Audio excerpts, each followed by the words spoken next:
Magandang araw po sa inyong lahat.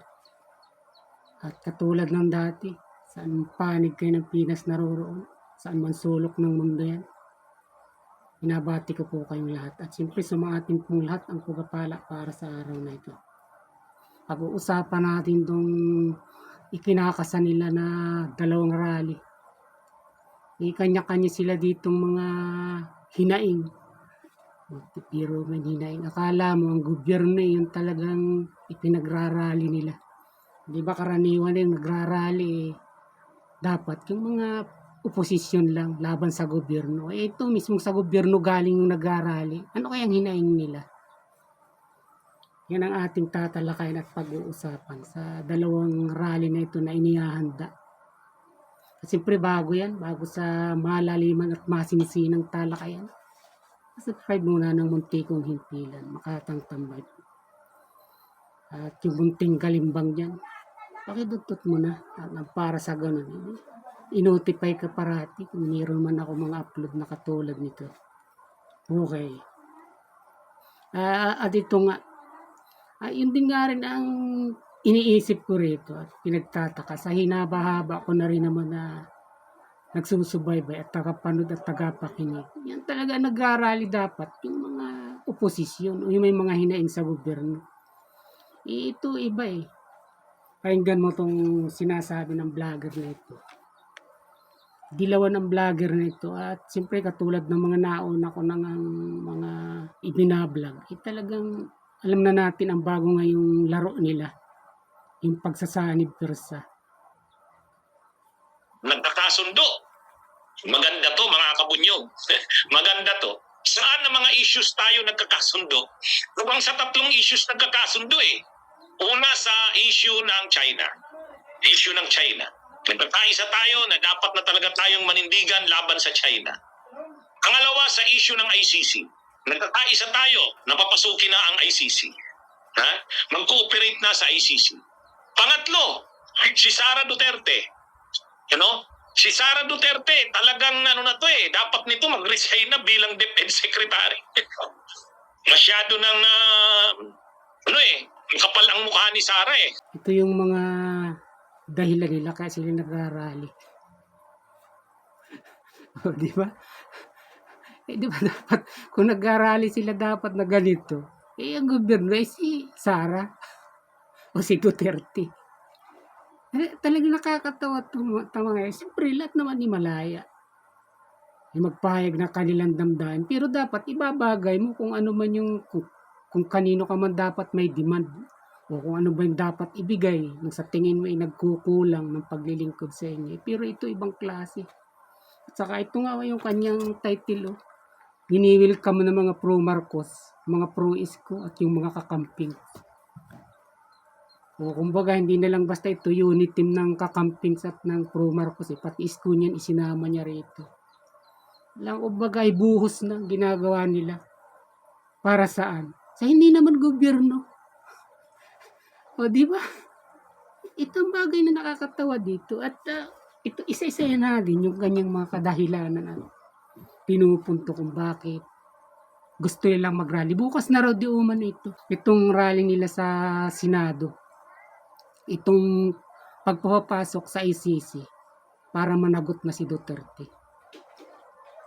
sa mga war on drugs nito na matagal lang isip ito na isinusulong na talagang dapat daw ipagbayarin. At itong ikalawa yung tungkol sa East Philippine Sea. Matagal na rin ito na ibinabato na dito na nga yung malalalim na tinatawag na mga secret agreement. Siyempre secret, di malaliman na yan. O, dyan na yan. At pagkatapos itong huli kay BP Sara na pinagre-resign at ang kapal naman daw ng mukha at kumbaga ikapito ko pa sa pisto. Pero ito, unahin natin itong ICC. Itong magraraling ito, yung mga pro-Marcos ito. At pagkatapos ito nga, di para sila magkaroon ng isang bulto, isang tinatawag na magkaroon ng lakas dahil nagkakaisa sila. Mga pro-Marcos ito at inaanyahan nga nila ang mga pro-Isko niyan, ang mga camping, para sa rallying ito na papapasokin yung ICC. Ang totoo lang, Sa akin lang, siyempre kaya ka nagrarally, gusto mong siyempre may pinapaniwalaan ka. May pinapaniwalaan kang bagay, katulad nitong mga DDS, hindi ba? Kaya sila nagsasama-sama sa rally dahil may gustong itaguyod, ipaglaban si dating Pangulong Duterte. O yun, kaya nga yung ligpit na tinututulan at hinahadlang ang pinipilit sikilin, kumbaga. Yung kalayaan na ito na magpahayag ng damdamin. Dahil nga, ang nangunguna dito, si dating Pangulong Duterte, na alam naman nila na malakas at may influensya pa rin sa panahon ito. Mabuti itong mga DDS na ito, mayroon silang sinusunod na sinasabi ng pinapaniwalaan nilang leader at pinuno. Ito nga, Pangulong Duterte. O ay sila, ang ipinapanawagan nila, papasukin ng ICC ng pagbayarin na si Duterte sa war on drugs nito. Sa mga naging biktima nitong mga inosente, sa mga mahirap na napatay ng uplantokhang nito, yung Davao Death Squad, sama-sama na yun. Ito ang kanilang panawagan. Pero ano pa sinasabi ng Pangulo nila o ng leader nila kung talagang sila man ay pro BBM kaya ang nakalagay dito o pro Marcos? Ibig sabihin, mga tagapagtanggol ito ni Pangulong Bongbong Marcos. O ay ano pa sinasabi nung pinagtatanggol nilang ito na Pangulo po natin sa kasalukuyang isinabi nito yung tungkol sa ICC. 100 beses ko nang sinabi na hindi makikipag-cooperate ang ating pamahalaan sa ICC, sa International Criminal Court. Dahil nga sa tayo, bumitaw na sa kanila. Pero itong magrarally bukas, itong magrarally ito ng mga tagapagtanggol, di umano ni Pangulong Marcos, kaya mga pro Marcos, ang gusto nila, papasukin yung ICC. Ito yung dahilan ng pag-arali nila. Ibig sabihin ito, ang nilalabanan nila, yung mismong gusto nilang ipagtanggol. Hindi ba? Salungat at itong bagay na ito, mas pumabor naman dun sa talagang dati ng kalaban ni Duterte pag sa usapin ng tatlong issue na ito na sinasabi ng vlogger na ito. Yung tungkol sa West Philippines issue, o yung secret agreement, at saka itong ICC, noon pa nila ito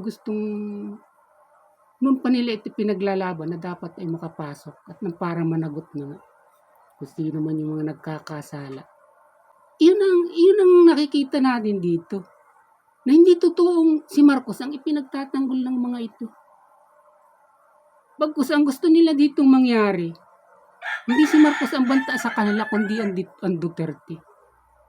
Isang grupo ito na talagang, kumbaga, wala na itong kalakas-lakas at ngayon pumipilit bumangon at nakikisama at nakikilahok doon sa alam nila na talagang mayroong pwersa. Ito yung mga loyalists. Kaya pinipilit nilang akayin yung tao. Pinipilit nilang akayin yung tao na papasukin yung ICC na maging kaisa nila sa kung ano man yung mga gusto nilang itaguyod na paninira sa mga Duterte. Ito ang gustong palabasin ngayon ng mga magraraling ito kung ito nga ay matutuloy nga yung mga sinasabi ito ng vlogger na ito.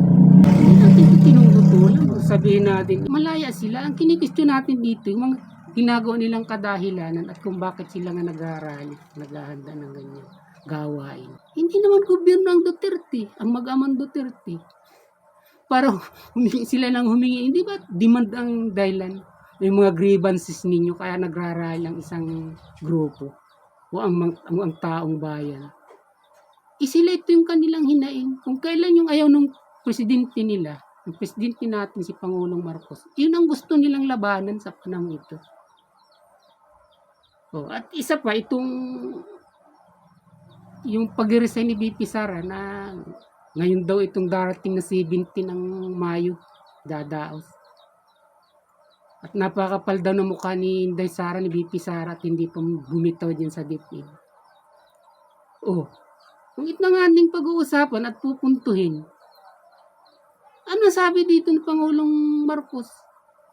Aalisin ko ang isang sekretary, sabi niya. Aalisin ko ang isang sekretary kung may nagkasakit, o kaya ay walang ginagawa, o yung tinatawag na, o yung incompetent, o yung walang kakayahan, o kaya naman ay corrupt.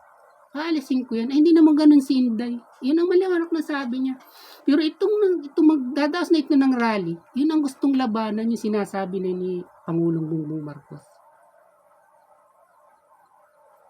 Ang ganito bang mga tayo masasabi mong pro Marcos, ito talagang tinataguyod ang gobyerno ito ni Marcos at ng mga taong tagapagtanggol niya. Kung ano yung ngayon ng Pangulong Marcos, yun ang kanilang nilalabanan.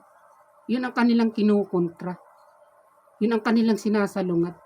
At dahil sa init na kaagad ng politika ngayon, kitang-kita na natin ang pagplastika ng mga ito. Pero itong mga panawagan nila, isang mga grupo ito na talagang alam nila nung nakaraang eleksyon, kahit talunan. Yung nga naman, pag sila nagsama-sama, edi daming-dami lang busis, daming-dami nilang mananawagan at magkakaroon ng lakas para lang mangyari yung gusto nila. Kaya nga, tingnan natin kung ano talaga ang magiging resulta nito. Kung mauulit ba ang mga pag-shoot sa Iniduro? Alam naman natin na ito ang dahilan. Kaya ganito ang mga ginagawa nila. Kung ano-ano na lang na mga hindi naman nararapat. Basta gusto nilang ilitaw at manggulo. Kung magpagulo sa mga isipan ng tao. Na may ipapasokan nila ng mga ideya na baka sakali madistract natin ang mga bagay na dating gusto na nila. Yung mga ganun ba? Yung mga pamamana sa dilim. Ito ang nangyayari ngayon kahit na isang taon pa mahigit kung iisipin ng midterm election. Pero sinisimulan na nila ngayong manggapang. At nagsasanib-sanib sila kunyari. Pero ang totoo ay nagkakasukahan naman sila sa isa't isa.